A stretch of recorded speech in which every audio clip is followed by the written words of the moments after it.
こんにちは、空手家工具です。以前こちら質問が多かったため、足掛け下段突きの際の相手の倒し方を解説させていただいたのですが、今回は僕が現役時代に使っていた足掛け技に対する防御方法をお伝えしたいと思います。ちなみに動画の最後にはルールが違う場合、今回の対策をする人もこうすれば倒せるという僕自身が倒されて体験したことで学んだ典型例もお見せしていますので、ご期待ください。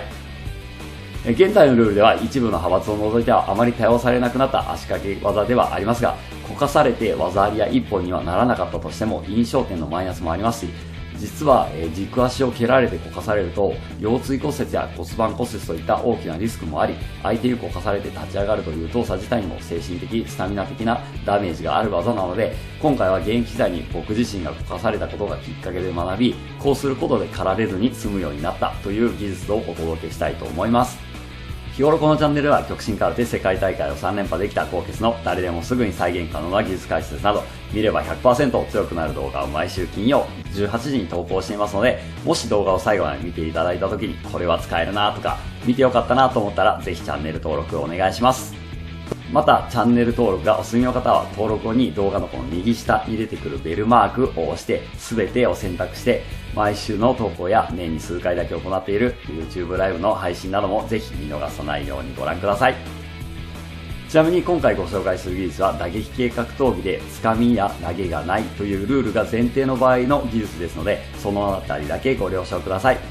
実は僕が上級の試合に挑戦し始めた頃に足掛け技の対策を考えるきっかけとなった見事にこかされた試合の動画がありますので、まずはそちらを一度ご覧ください。ではどうぞ。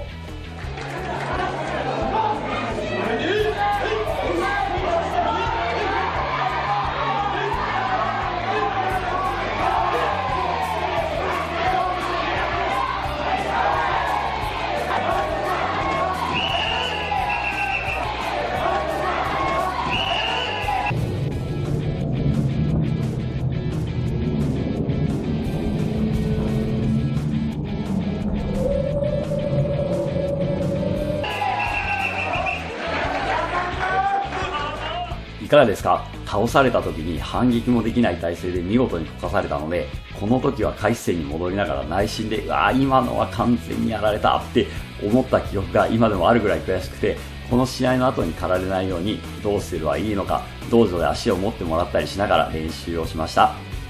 では道場生に手伝ってもらって実際に対人でどんな対策をして実際にどうなったのかを解説した動画がありますので、そちらをご覧ください。では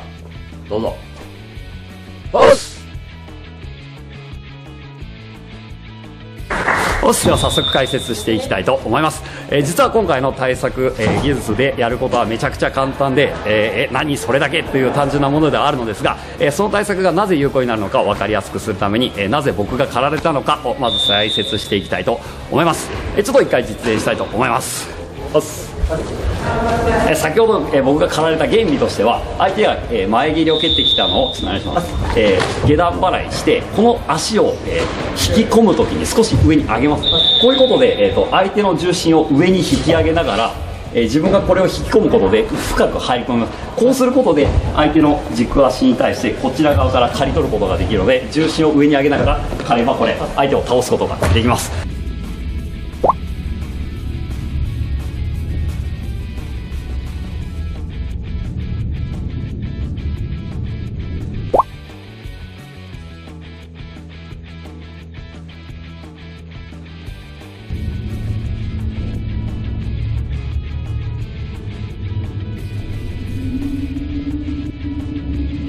なので基本的に、必要な条件としては、前蹴りを下段払いした後に、引き込むという動作と相手の重心を上に上げるという動作があるため、こいつを上に斜めに引き込みますね。この動作があることで初めてこの、足掛け下段が成立します。例えばですが、今の条件が揃わないとどうなるかっていうと、相手が、相手の前蹴りを下段払いした時に相手の重心が下にしっかり残っている状態で蹴ってしまうと、これ例えば自分が踏み込んで蹴ったとしても相手重心ここにあるんで無理やりこう刈り倒すと多分自分も一緒に、もつれて倒れてしまうっていうリスクがあったり、この相手の、前上げりを引き込んで自分が深く入らないと、そもそも相手を刈り倒すこのラインを通せずに足にベシッて当たって、相手この場で普通に足をついてしまうっていうことになってしまいます。なのでこの2つの条件が一致しなければ、実はこの足掛け下段っていうことは成立することができません。なのでこれさえ分かってればどうすればいいかってなんとなく見えてくると思うんですが、ちょっとじゃあこっち来て、具体的に何をするかというと、重心の移動と仮に来た相手の状態を止めるっていうことをします。で実際これ、下段払いをちょっと下段払いで持ってもらっていい？でこの時に、当然ですが引き込んでくる相手に対してこっちに重心を残してしまうと、当然ですが刈られてしまうので、この時何をするかというと、こちら足側に重心をかけてしまいます。でそうすると重心がここじゃなくてこの辺りに移ってくるので、ちょっと書いてもらっていい？こうすると基本的にこう落とせます。相手の手が支えられなくなるので、前蹴り蹴ってきた相手が刈りに来たなと思った瞬間にこっちにグッとかけます。でそうすると相手が、刈りに来てもらっていい？そのまま引き込んでこうなってるんで、刈られても基本的にはこっちの足蹴られても重心がここにもう移ってるので、こちら足をついて耐えることができたり、早く、下ろしてしまえば、ちょっともう一回こちらトンと下ろしてしまえば、もう、蹴りに来た瞬間にこっちの足着地できるので、刈られずに済むということが可能になります。実際この対策をしていたおかげで下段払いからの足掛けが得意で、他の選手が何度もこかされている中、その選手との試合で刈られずに済んだ映像がありますので、そちらをご覧ください。ではどうぞ。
ちなみに動画の最初でもお伝えした通り、今回の方法はつかみや投げがない打撃系格闘技のための技で、この対策をさせない技術があるのですが、実際に僕が技を食らった場面があるんですが、ちょっとそちら一回解説していきたいと思います。じゃあちょっと実際にやってみたいと思います。じゃあ前にこの状況で僕が前に体重をかければもう落とせるんですが、この状況でさせないために、実はこれ顔面パンチがある競技とかちょっとパンチこう受ける場合ってもう重心が前にかけれないので、絶対にこっちに重心残っちゃうんですよね。こうするとそのまま引き込んで蹴ると、ローキックを蹴るとこれ刈られます。なんでこう前蹴りをキャッチされた時に、もう初めから顔面カバーしながら落とすのがありといえばありなんですよ。ちょっと危ないですね。なんで、顔面の競技の時は、正直これで止めるんであれば、もう相手に手を出すなりしてこう多分落としていかないと、食らっちゃうと思います。実際僕も全然それに対応できずに、この前蹴りをパンチもらった時に、こっちに重心が残っちゃってたので、気をつけてみてください。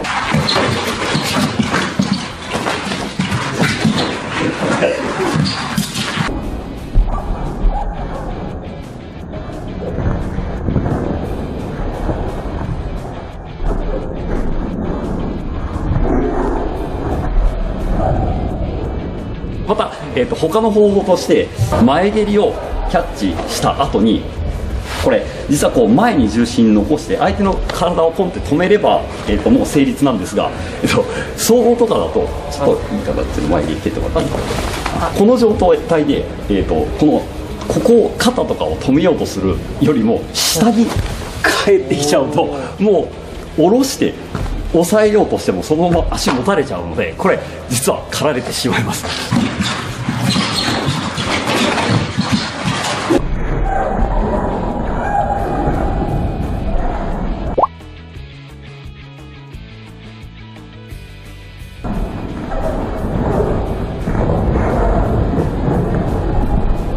なので基本的に、前蹴りこの状態でキャッチされた時に、体重を落としながらこうしても正直総合では使えないんだなというのは、自分が食らって正直この対策ではダメだなって、実感した技の一つです。まあ、その他に、例えばもうキャッチですね、ちょっと回し入れてさっき、キャッチした場合とかも、正直ここに完全に体重が乗せれればポンと落とすこと可能なんですが、これもちょっと、これも総合の選手とかだとこっちに切られちゃうともう体重をかけ返すことできないので、こういうここを固定してこう支点に足ない方に体重かけて、体で本当だ。なんか押し倒すわけじゃないですね。これで引かれながらこっち行っちゃうと全然耐えれないですね。結局足つきたい方に足がないから倒れるっていう原理ですよね。なんかふわっといっちゃった。びっくりした。ここで、立ち技でつかみがなければこう、前蹴りもらった時にポンと落としたら簡単なんですが、この方法が使えない競技もあるっていうことだけ、お伝えしておきたいと思います。いかがでしたか？今回の方法はつかみや投げがない打撃系格闘技のための技ではありますが、これのおかげでフルコンタクト空手の試合においては現役時代同じ技でこかされることはなくなったので、下段払いからの足掛けでこかされてしまったという経験がある方の参考になれば幸いです。今日も最後まで YouTube を見ていただきありがとうございます。日頃僕のチャンネルでは誰でもすぐに再現可能な技術解説など見れば 100% 強くなる動画を毎週金曜18時に投稿していますので、最新の理論や技術を見逃したくない方はいいねボタンとチャンネル登録して空手加工室の YouTube 道場で一緒に強くなりましょう。おっす。